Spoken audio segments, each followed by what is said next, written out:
condições de pagamento. Principalmente as pessoas, né? Não falo nem de hotel e pousada, falo mais isso referente a anfitriões. Principalmente anfitriões que trabalham único e exclusivamente com o Airbnb, tem medo de receber reservas diretas. Ontem, da mentoria em grupo com os alunos dessa última turma, turma 12, na mentoria em grupo ontem, né, tiveram alunos ontem que falaram, pô, Lagra, que a gente está começando agora, eu tenho medo. Pô, eu entendo, tá tranquilo. Começa primeiro a entender um pouco do segmento. Quando você estiver segura, o medo vai passar, porque o medo nada mais é do que o medo do desconhecido. Quando você não tem conhecimento, tudo que você não tem conhecimento gera medo. Por exemplo, vou dar um exemplo que não tem nada a ver com hospedagem. Os meus 2 filhos, eles nasceram em casa. A gente teve parto domiciliar em casa.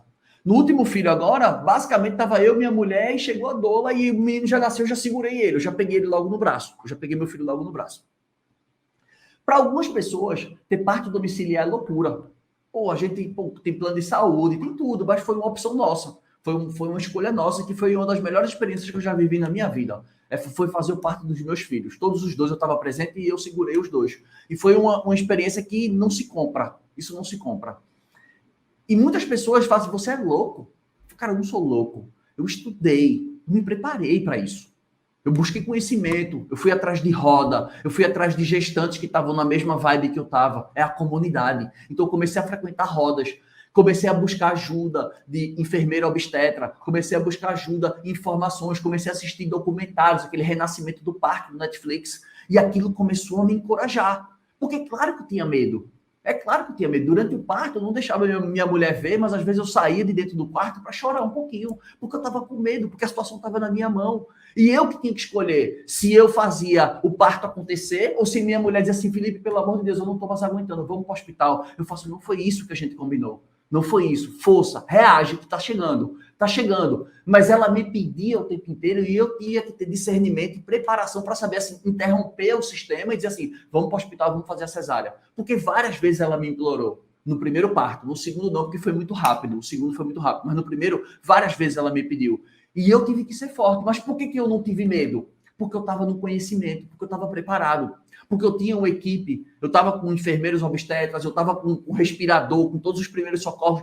O meu quarto parecia uma sala cirúrgica, estava tudo, né, todos os mantimentos, estava tudo aberto, tudo que precisava lá na hora para a gente fazer, a gente estava ali para prestar os primeiros socorros. E aí eu digo para você que é o conhecimento. Então, muitas pessoas, né, trazendo agora para o segmento da hospedagem, mudando um pouquinho aqui, só para mostrar a vocês o poder do conhecimento, tem medo de receber reservas diretas por conta do desconhecido. Porque já escutei a história de uma pessoa que entrou no Airbnb e a pessoa não saiu do imóvel. Tem gente que conta essa história, né? Ah, porque a pessoa entrou lá e não me pagou. Primeiro que não, isso aí não é possível. Só entra no imóvel sem pagar. Então não tem como entrar sem pagar. A pessoa entrar e ficar, eu confesso para vocês que eu nunca escutei esse tipo de situação. Eu já escutei histórias, né? Digamos, conto. Mas vida real mesmo, de saber que aconteceu com alguém, nunca escutei. E olha que eu já estou um bom tempo já no segmento, desde 2017.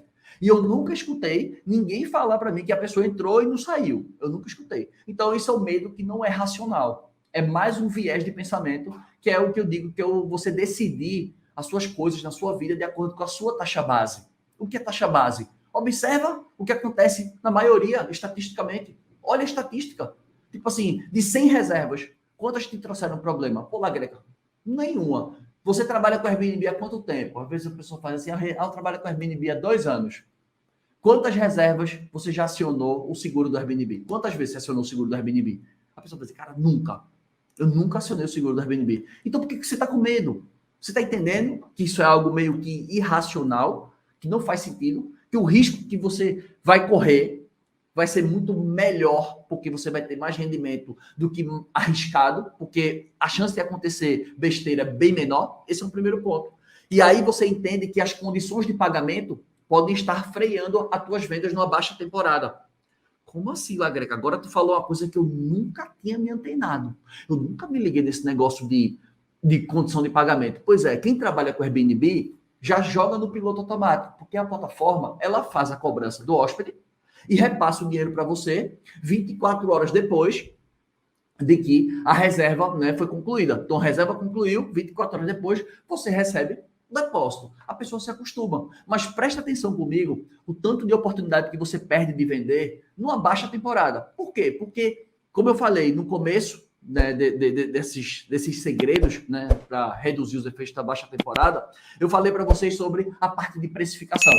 Porque eu falei que 90% dos hóspedes são influenciados por preço, formas de pagamento e taxa. Eu diria que taxa e preço estão intimamente ligados. Porque se você definir uma taxa de limpeza muito alta, uma taxa de eletricidade muito alta, enfim, você vai terminar impactando o preço. E a outra forma que eu estou falando aqui agora são as condições de pagamento. Por quê? Quando você trabalha só com Airbnb, a plataforma só recebe cartão de crédito. Aí eu vou simular para você uma situação agora. Vamos supor que eu queira fazer uma reserva com você para sexta-feira agora. Eu quero fazer uma reserva contigo para sexta-feira agora. Eu vou passar sexta e sábado contigo. Vou passar o final de semana na tua hospedagem. Só que o meu cartão de crédito, eu vou pagar ele quinta-feira.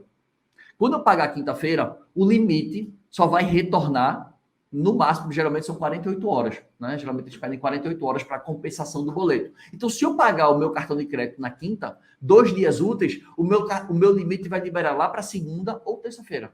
Aí eu gostaria de fazer uma reserva contigo. Como é que eu vou fazer essa reserva? Se o meu cartão não tem limite?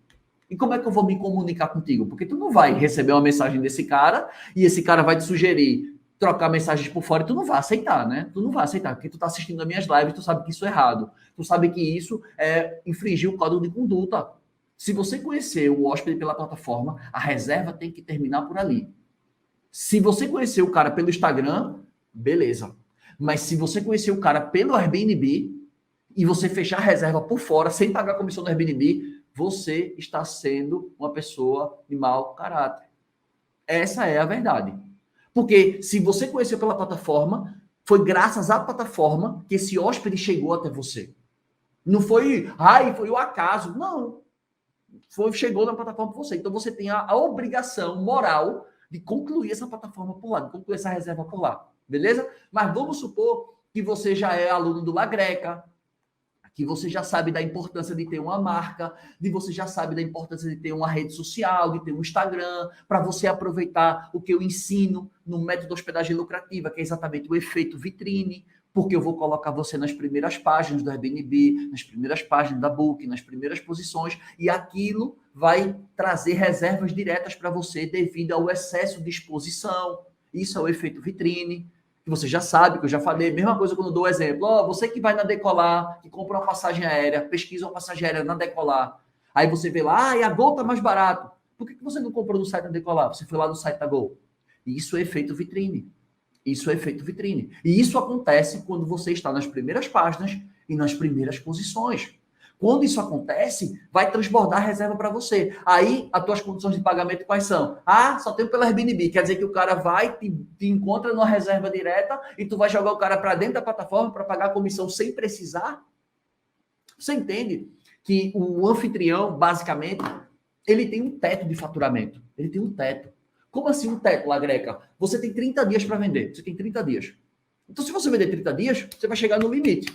Como é que eu faço para aumentar? Ou eu gero mais valor para aumentar as minhas margens, eu gero mais valor, ou eu agrego na hospedagem, melhorando a experiência, que foi o item anterior, onde eu vou vender para ele alimentos, bebida, serviço, passeio, kit de boas-vindas, kit romântico, kit de jantar. Kit eu não posso prestar serviço de hotelaria, mas eu posso prestar uns kits para ele. Eu posso, vai aumentar meu ticket. Então, aumenta meu ticket se eu fazer uma reforma para aumentar o valor, aumenta, né? Então, ou seja, o teto de 30 dias eu consigo aumentar minhas margens se eu reformar, eu consigo aumentar minhas margens se eu agregar com o que eu chamo de vendas acessórias, são os tickets para eu agregar, ou eu consigo aumentar minhas margens se eu começo a receber reservas através do efeito vitrine, que é exatamente as pessoas me encontram na Booking, as pessoas me encontram no Airbnb e vão me procurar no meu Instagram. As minhas margens aumentam. Mas quando eles forem me procurar no Instagram, eu tenho que ter condições de pagamento. Porque se eu só trabalho com a Booking,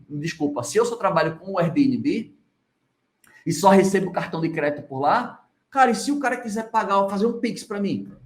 Eu não vou aceitar, vou dizer, não, eu não recebo reserva direta. Por quê? Já te falei, que o medo é irracional. Mas se o hóspede disser assim, cara, eu queria dividir no cartão de crédito contigo, meu cartão de crédito não tem saldo suficiente, a minha reserva vai dar R$2.000, teria condições de eu te pagar um Pix de 1.000 e eu pegar e passar 1.000 no cartão?